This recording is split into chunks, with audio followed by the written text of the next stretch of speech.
This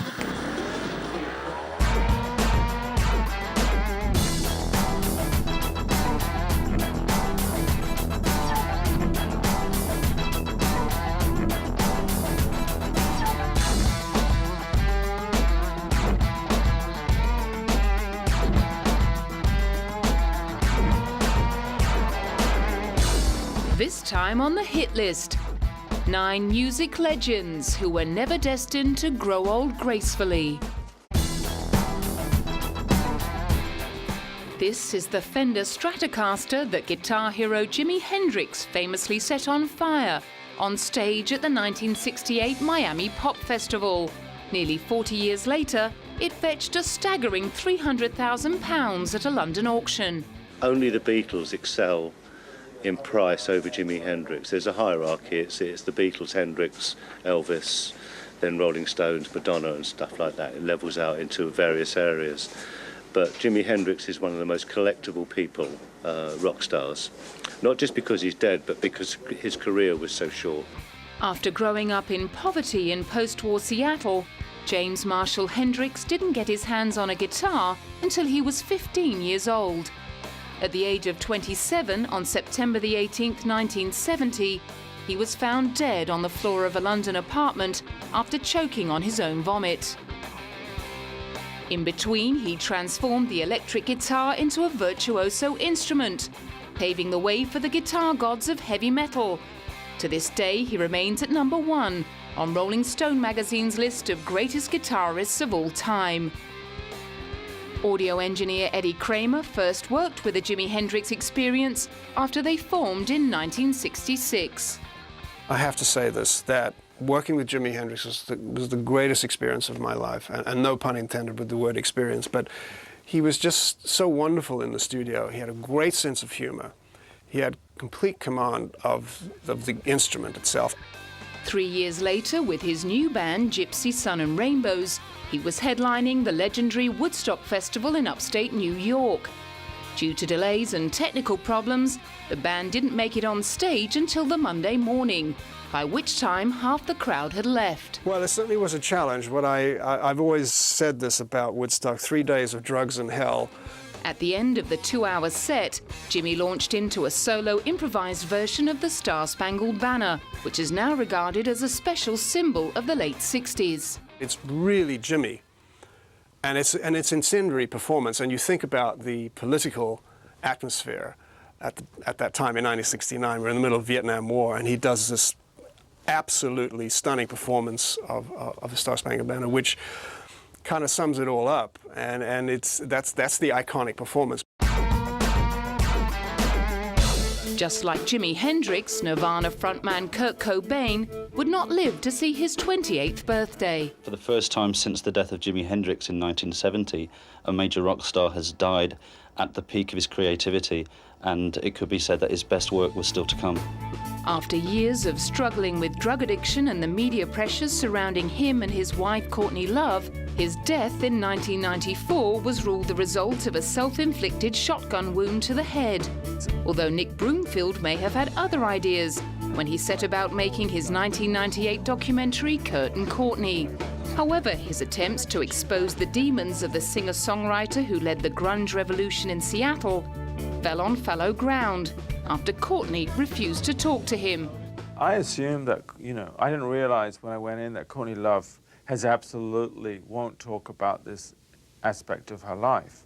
She won't talk about her relationship with Kurt Cobain, and in fact, I think currently isn't doing any interviews at all, precisely because she doesn't want to be asked any questions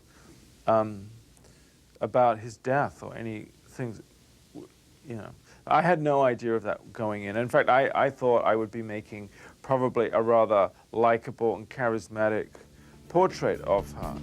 Instead, the film detailed Kurt's unhappy youth in the logging town of Aberdeen in Washington and the devastating effect of his parents' divorce. As a teenager, he found solace in the local punk music scene and became a devoted fan of the sludge metal band The Melvins. After playing in a band called Fecal Matter, he teamed up with bass player Chris Novoselic and went on to form Nirvana with drummer Chad Channing, who was later replaced by Dave Grohl. Dave joined in the lead up to the release of their second album, Nevermind, which with its lead single, Smells Like Teen Spirit, propelled Nirvana into the mainstream. Kurt found himself landed with the label of spokesman of a generation, a responsibility he neither looked for nor felt comfortable with. After Courtney gave birth to their daughter Frances Bean, attention centered on the couple's drug-taking. In March 1994, Kurt ran away from rehab in California and flew back to Seattle. On April the 8th, he was found dead by an electrician at his Lake Washington home, next to a suicide note that said, "I haven't felt the excitement of listening to as well as creating music, along with really writing, for too many years now." The coroner's report declared his body had been lying there for 3 days. Legend has it that although Mark Bolan was obsessed with cars, he never learned to drive because of his fear of an early death. Ironically, on the night of the 16th of September 1977, it was his position in the passenger seat of his purple Mini that ensured the fulfillment of his fatal premonition. The driver of the car, his girlfriend Gloria Jones, ended up surviving the collision with a sycamore tree in Barnes in southwest London. Had they been travelling in Mark's other car, his famous white Rolls-Royce, he would have undoubtedly walked away, but the car had been lent to rock band Hawkwind for the night.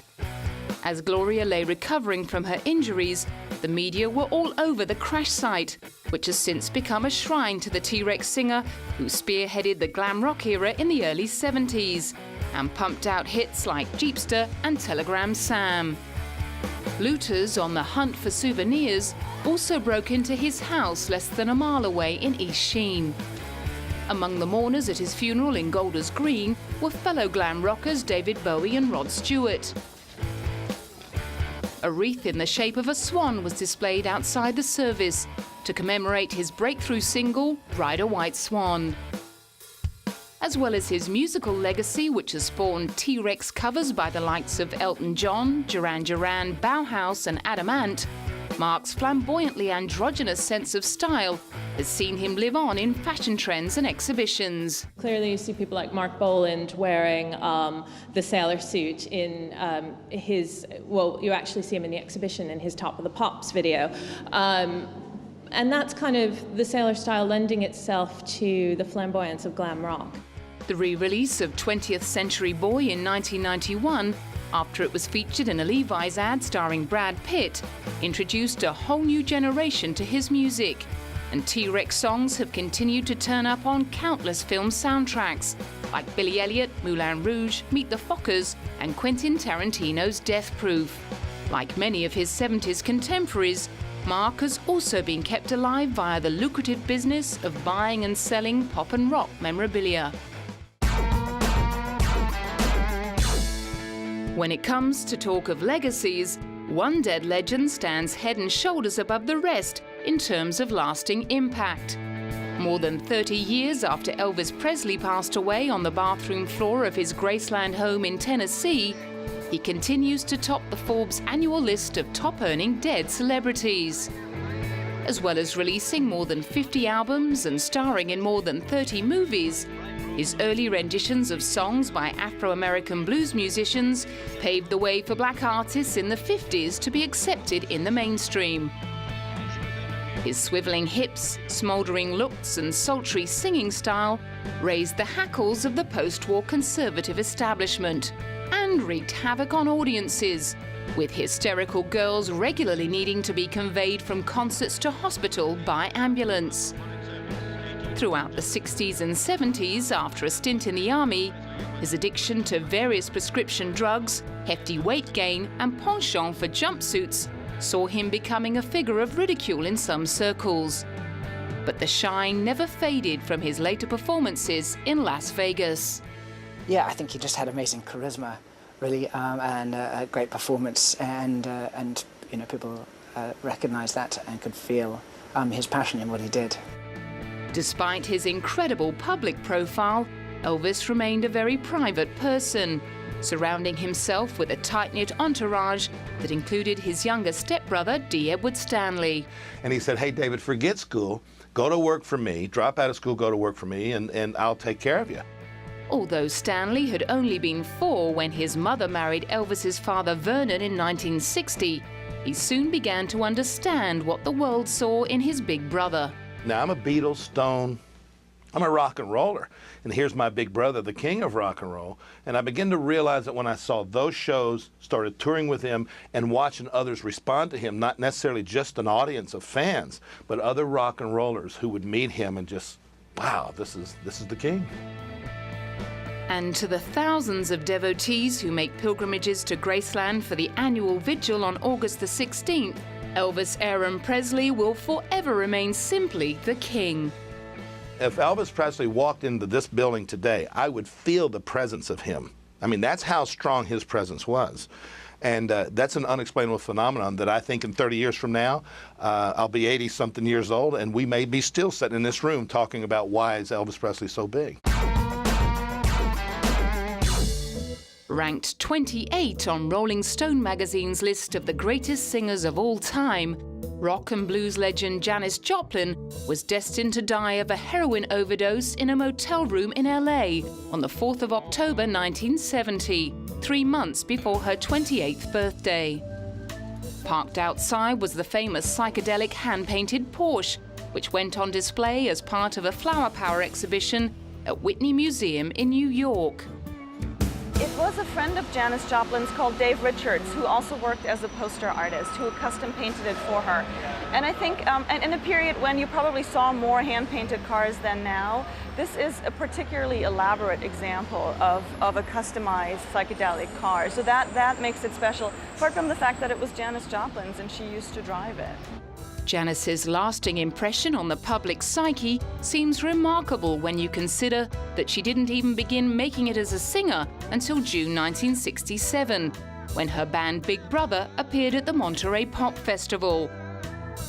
It was the song Piece of My Heart off the album Cheap Thrills that gave the band their breakthrough hit and prompted Time magazine to call Janis probably the most powerful singer to emerge from the white rock movement. The album sold 1 million copies in its first week. Janis's wild and raw vocal style had touched a nerve, and she and the band performed back-to-back tours across America. Janis left Big Brother and the holding company at the end of '68 and embarked on a solo career, claiming that fame hadn't changed her. This whole thing that's happened to me, you see, this whole success thing, it hasn't yet really compromised the position that I took a long time ago in Texas. That was to be true to myself, to be the person that was on the inside of me. Already deeply entrenched in her addiction to heroin, however, the person inside of Janis Joplin was clearly deeply troubled and haunted by demons from her unhappy childhood. Janis Joplin is someone that you look at and you think, man, what could have been? You had this woman whose career just seemed unstoppable, and it was someone who you hadn't seen before. This was someone who wasn't traditionally pretty in a model vein. Many people thought she was tremendously sexy, but not in a way that you traditionally associated with singers at the time. She was a little bit messy, she was all over the place, but when she opened up her mouth, it was literally, you could hear her heart spill out. The lead singer of The Doors met his death in a bathtub in a Paris apartment on July the 3rd, 1971, by a suspected heroin overdose. Like Janis Joplin, Jimi Hendrix and Kurt Cobain, he was just 27. The velvet-voiced singer and poet who turned leather trousers into an essential requirement of every rock star's wardrobe was not always the king of cool.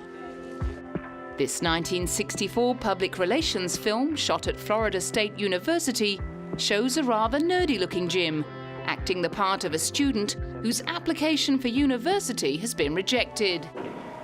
But what happened? How come my parents or the state or the university didn't look ahead? The college dork couldn't be further away from the long-haired, hard-drinking, swaggering, psychedelic lizard king he would go on to become. Reported to have an IQ of 150, he formed The Doors with Ray Manzarek, Johnny Densmore and Robbie Krieger in 1965. The breakthrough hit Break On Through to the Other Side was followed up by Light My Fire. So Jim one day, we realized we didn't have enough songs, enough originals, so Jim says, why don't you guys write some too, you know? I'm tired of doing this all myself. So I went home and I said, okay, in order to, you know, Jim's stuff is pretty heavy duty, right? So I said, in order to compete with his, I'll make it about earth, air, fire, or water, you know, the 4 elements. And I picked fire. In between writing poetry and working on film projects, Jim released 5 albums with The Doors before his increasing dependence on drink and drugs forced him to take time out. But when he moved to Paris in 1971, his fellow band members had no idea they would never see him again. He'd come here to Paris to get away from being a rock star, to become an artist again, to become the poet. And I was very excited about that. I thought, Jim Morrison's going to Paris, the city of artists, city of light. Nearly 4 decades later, they remembered him in his heyday. Well, he was an artist first and foremost. He was a poet. But as a human being, he was wonderful. He was very charming. Great personality, very funny, a great wit, a good man to be with, great deal of fun. And a good guy to have a beer with. He was you could spend a good evening in the pub with Jim Morrison, I'll tell you that. His grave at Père Lachaise Cemetery in Paris has become a shrine to his memory, to which fans still flock to mark his birthday and the anniversary of his death. I always felt lucky when I was with John Lennon. I always knew that that was special. Photographer Bob Gruen is certainly not alone in his admiration of John Lennon, who was murdered in front of his apartment block in New York in 1980. In 2002, a poll conducted by the BBC put him 8th on a list of 100 greatest Britons. In partnership with fellow Liverpudlian Paul McCartney, he wrote some of the most popular and influential music in rock and roll history, for the group that remains at #1 on Rolling Stone's list of the Immortals, the 50 greatest artists of all time. During the height of Beatlemania, when their concerts were regularly drowned out by the din of women screaming, John got himself into trouble with the church for declaring that they were more popular than Jesus. We meant more to kids than Jesus did, or religion at that time. I wasn't knocking it or putting it down, I was just saying it as a fact. And it is true, especially more for England than here.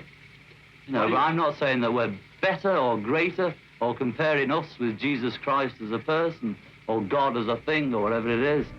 After 13 years of megastardom with the Beatles, he embarked on a successful solo career, and along with his artist wife Yoko Ono, became a bohemian champion of social causes. One of his first solo releases was the anti-war anthem, Give Peace a Chance. His friend Gail Renard was there the day he wrote it, during his famous bed-in with Yoko in Montreal. And he was a genius. He was incredible. But my thoughts were, my goodness, I'm the first person to see a new John Lennon song. And it was very important for him to write a peace anthem. After taking 4 years off to spend more time with Yoko and their son Sean in the late 70s, John returned to chart-topping and Grammy-winning form with his album Double Fantasy in 1980. On December the 1st, hours after declaring he could go anywhere in New York and feel safe, he was shot 4 times in the back by Mark Chapman, who had been stalking him for several months. He was dead on arrival at the Roosevelt Hospital at 11:07 p.m. He was just 40 years old. High in the Dry Harbour Mountains of Jamaica, in a little village called 9 Mile, lies the resting place of the Caribbean nation's unofficial favourite son, Robert Nesta Marley. Although he died in May 1981, villagers who claim to have grown up with the reggae legend continue to honour him. Giving inspiration to many musicians, to many Rasta, and so forth. And Bob Marley is a legend.